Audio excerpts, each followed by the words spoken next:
All right, you have to stay with Coach and take questions after.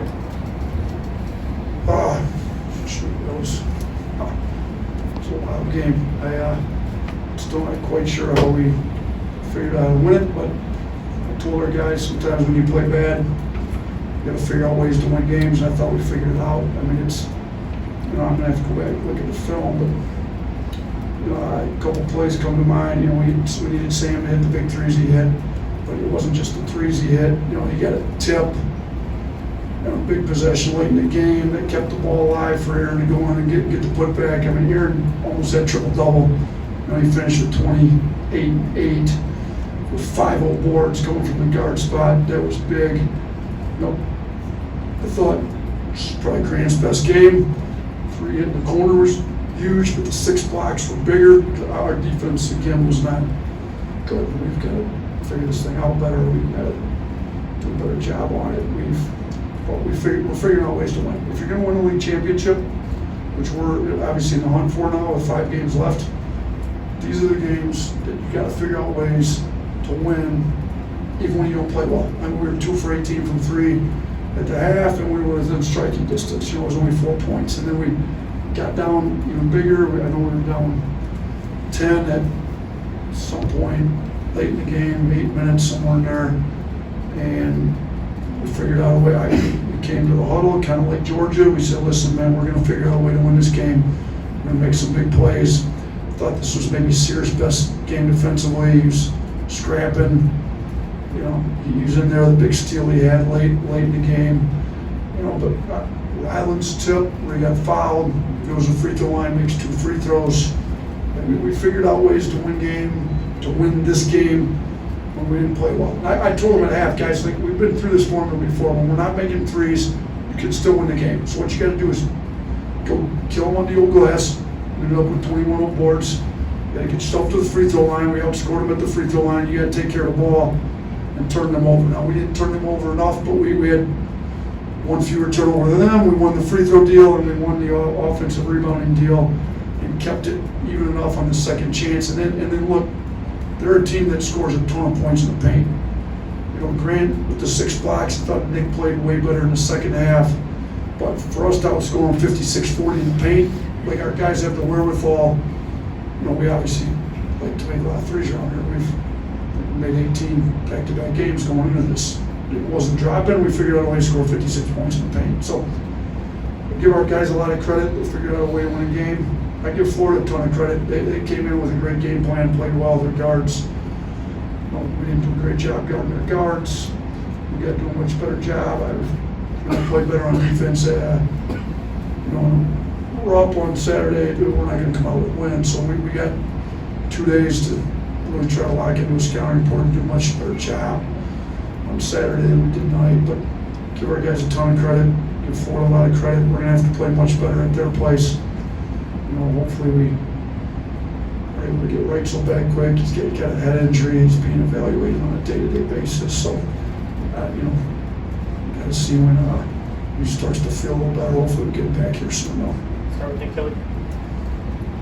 Yeah, Nate, how can a game like this, the way you guys won it, help you in the postseason and come March? We can reference back to when we didn't shoot well. Honestly, we didn't play well in a lot of areas and still found a way to win against a good team. I mean, this is a team that was as hot as any in this league. Got the number 9 ranked offense in the country, and sure we didn't do a great job on defense. We probably made them look even better than the number 9 offense in the country, and we still figured out ways to win. Like, we just if we get in a tough game in the tournament, we're going to reference these ones back. The Georgia game, if we get down, we were down a lot bigger against Georgia on the road, figured out a way to win. Down 10, with 8 minutes left, and figured out a way to get enough stops, and get to overtime and have enough grit, determination to build a 7-point. Now we got to do a better job once we build that 7-point lead in overtime of pulling away and winning it by 10 to 12, not making it a 1-point game. But we can reference these comebacks that we've had. Sure, it's hard to win 6 straight games in March. It's hard to win 3 straight.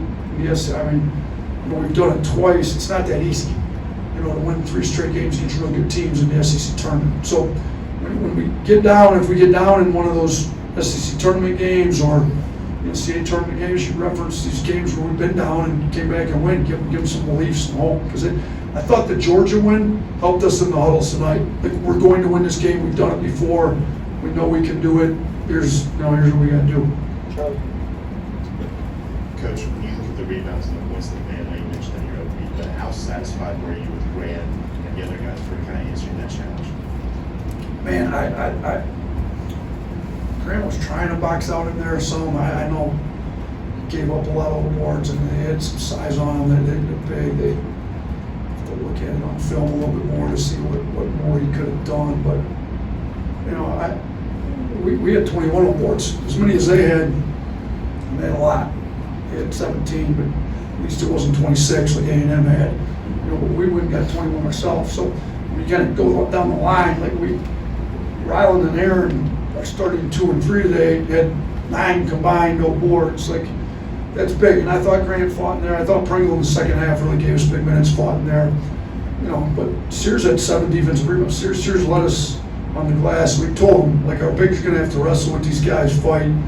We need some guards to come in there and get some defensive rebounds. So for Sears to go in there and get 7 of them was huge too. Tony. Y'all didn't have a 3-point attempt until 9 minutes into the second quarter, and it was Sam that hit it, and he hits it again. What does it say about his poise, not only to make those shots, but it seemed like some of the players were shying away from the 3 after their early struggles? Yeah, I agree with you. I said that in that timeout, the under 12, after 8 minutes in the second half. The guys, like, we haven't taken a 3. Like, I don't really care what our percentage is in the first half. That's not how we play. Like, you have to hunt good 3s. Now, I thought we took some contested ones we shouldn't have taken in the first half, but any good 3 we have to take it. Like, we get offensive rebounds on those. So we all know Sam's not going to pass up any 3s. So they wanted me to say that really loud, I guess. But yeah, we know Sam's not going to pass up any 3s. Like, I thought Sam was big on defense too. I mean, Sam was a +3 when he was in. Like, he was in 18 minutes and +3. I thought he had some good defensive plays. He came up with a tough rebound. He had the offensive rebound tip. Sam's been getting better for us.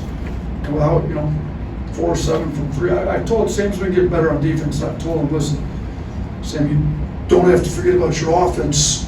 As you're getting much better on D, you can be a 2-way guy. So it was good he was 2-way guy tonight. His defense was better. He had the block shot in there, made some tough plays, and he had 4 big 3s. We needed all. I'm sure he made half our 3s tonight. Blake.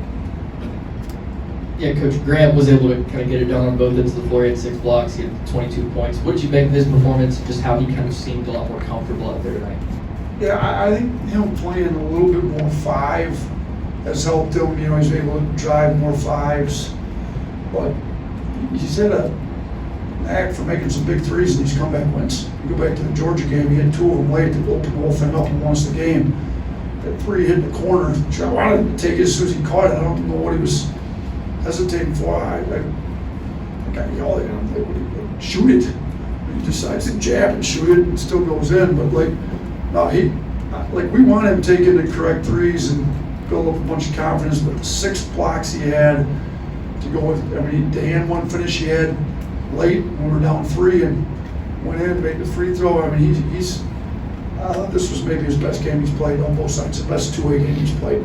Played really good on defense at Mississippi State on Tolu, but talking about both sides of the ball, I think this is the best I've seen him since he's been here. Sorry, in the back of Nick Albert. When did you guys know that Latrell would be available tonight, and what went to the decision to put Garrett in the lineup? This morning, he had a head injury on Monday, and we're still evaluating that, seeing how he feels. And Sam played really well, and we had multiple options. Sam had played well in the last game. Kind of our thought process was, I thought Grant's been good at the 5, so let's keep him at the 5. We go with Jared or Sam. Even Modi was talked about because he's tough and they rebounded well. We just thought without Trelly in, Sam's more of a I mean, even though he's 6'9", he's more of a 2 guard and he has a 4. So we thought our rotation with starting if we started Sam, we'd start the only guards we really had playing in the rotation tonight. So if we bring Sam off the bench, we can get a rotation with Mark, Aaron, Ryland, Sam. And I mean, if you look, Sears has 42.5 minutes, Estrada has 40.5 minutes, Ryland has 36 minutes. Like, even though we went the way we went, those 3 guys still played way too many minutes, you know. But we had to get the win, and it goes to overtime. So we just thought rotation-wise, and we're trying to give Jaron a boost. Like, we need him to start playing confident, strong. I thought he had some good plays in there tonight. You know, he's a way better shooter than what he's shown. We just need him. We need to get him going. I think he can really help us down the stretch, and we got to get him going. We thought this might help get him going, but he's a great kid. We're gonna keep going to him. 11 Chase. You had a possession near the end of the first half where you missed 4 shots, you get 4 offensive rebounds, and then Griffin hits a 3, crowd comes to life. Was that possession maybe kind of a microcosm of the night for y'all? We talked about that possession at halftime. That was probably the biggest one we talked about, because as much stuff as we screwed up that we talked about, this is how we're going to win the game. 2 for 18 from 3. Just like, guys, if we get 3-4 threes every possession, we'll be all right. So keep going to the glass. Go get them, go get another one, go get another one. And look, you know, a couple offensive rebounds we got, we went right back up in a bunch of traffic. That one, like, guys, everybody's collapsing the paint, turn around, spray it out. We need more threes anyway. So I thought that was huge. I was fired up after that one. It kind of was a microcosm of how we needed to play to win the game in the second half. And we had a bunch of awards there in the second half. Kennington. You mentioned Nick Pringle. The effort that he played with tonight seemed like it led to a lot of positive things on the court. What type of element does that add to the team when he's engaged in producing in this way? Look, Nick's as good of an energy guy as we've had probably around here since I've been here.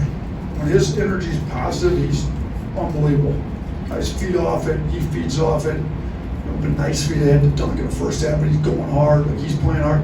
Thought the way he played at LSU on the road was like, that's how I envision him playing every game.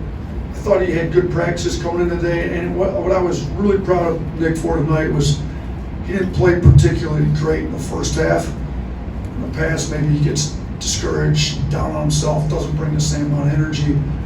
I just went to him at half, like, we got to have you in the second half, like, you got to bring it, we need your energy. Says, I got you. I thought he was much better in the second half. And, I mean, we feed off his energy. We need it, whether he's in the game, even on the bench. He's great coaching guys up, telling them what to do. I think he's up to become like connectors, like kind of that 5-man, set a bunch of screens, get into toss actions, DHOs. He knows how to do it better than anybody. And we need him out there doing it to make our offense go. We need him out there making tough plays on defense, too. That's one play. Coach, a little bit of different question. News today that your play-by-play guy, Chris Stewart, now the official voice of football. He travels with you everywhere, part of the team, I'm sure.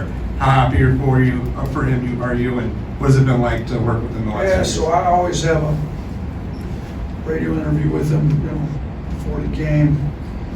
I just found that out myself today, so I made sure to congratulate him. And I didn't, it's a pretty cool spot. I mean, Eli's kind of been great. So Chris has been, I've got great friendship with Chris. I mean, he's on the road with us. He's a good dude.